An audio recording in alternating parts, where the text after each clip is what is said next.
One of the guys, one of the guys who signed up actually asked me the other day, how did Melissa find that land? Like, speaking of synchronicity, I'd love to get like the 1 minute story of how did you end up basically living in a national park, completely secluded on the side of a lake, which is an energetic hotspot. Mm, well, it's actually I can't take any of the those credits. It's my partner Jesper who found the land, Right. and it's actually a really beautiful story. And keep a little bit shorter. I mean, we've been looking for different places to live before, um, mostly in the Netherlands to live outside of the city, and then we started, thinking of the option of maybe moving to Spain, and but we hadn't really seen any other properties outside of the Netherlands. And then Jasper was just looking on the internet, and he was on Google Maps, and he was like, okay, kind of going like, okay, this is like a region in France below, there's this frontier that drastically changes the weather, so it's kind of like the good side. Looks really green, close to Spain, close to Italy. And he was just like zoom in on Google Maps. And he was like, "Ooh, the Aveyron is this area he'd never heard of." And he just started Googling for properties. And he found this place and he saw the pictures and he was like, "This is it." And we went. So it was actually the first appointment we made to look at properties outside of the Netherlands. And driving there or driving here, I'm here right now.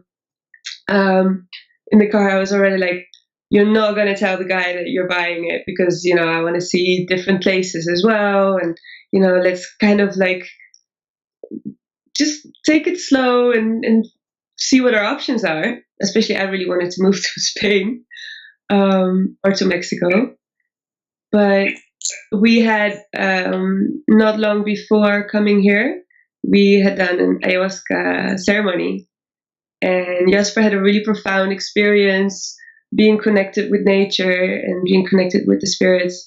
And when he was here on the land, he could feel that connection. So for him, it was like so obvious. It's like, this is it.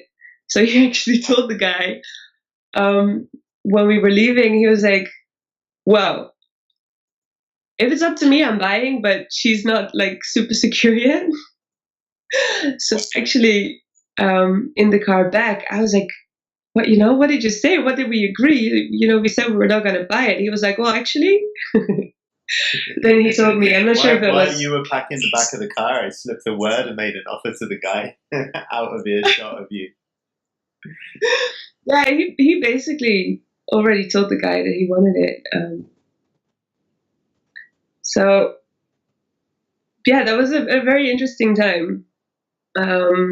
As also for me personally, because at that time I was not so much, I think, in balance with myself. I was somehow on my soul's journey, but I wasn't really clear on how I wanted to give form to that and where I wanted to go with it. I had certain ideas that it had to be, with healing work and helping others on their path. But how can you help someone else on their path if you're not really super clear on your own path? So for me, landing here in this place was really, I think, the biggest event in my life in terms of transformation and like a big opportunity to grow, because I really, really had to go through all my um, deepest fears and my deepest shit to feel good here and to find my purpose and to take action.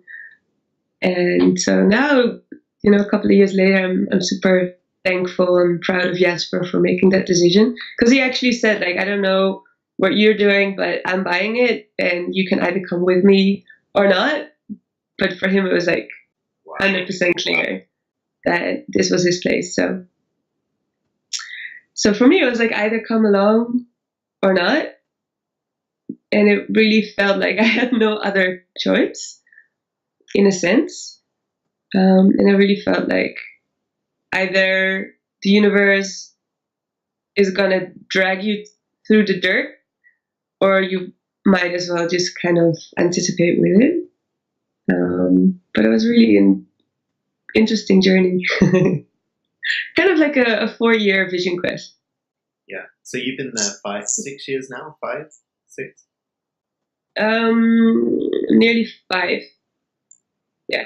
This is the 5th. It's a cool story. Like, just for the guys who are learning the Ars Amorata and studying the stuff, the whole way of Jasper making up his mind and deciding, hey, this is my purpose. This is where I'm going to go. Like, I want you to come, but you kind of don't have to. I'm not forcing you into this. Just that thing of a very, very clear, dedicated man on his mission, and the force of, the woman maybe shit scared, but following him is... If you talk about male intuition, that was definitely one of those moments where your intuition tells you that you have to do this, and you kind of have to comply. Yeah. I think it's such a big commitment, to... If your intuition tells you that you have to do something, then it's the right decision. So then whatever someone else decides doesn't really matter anymore. You just go for it.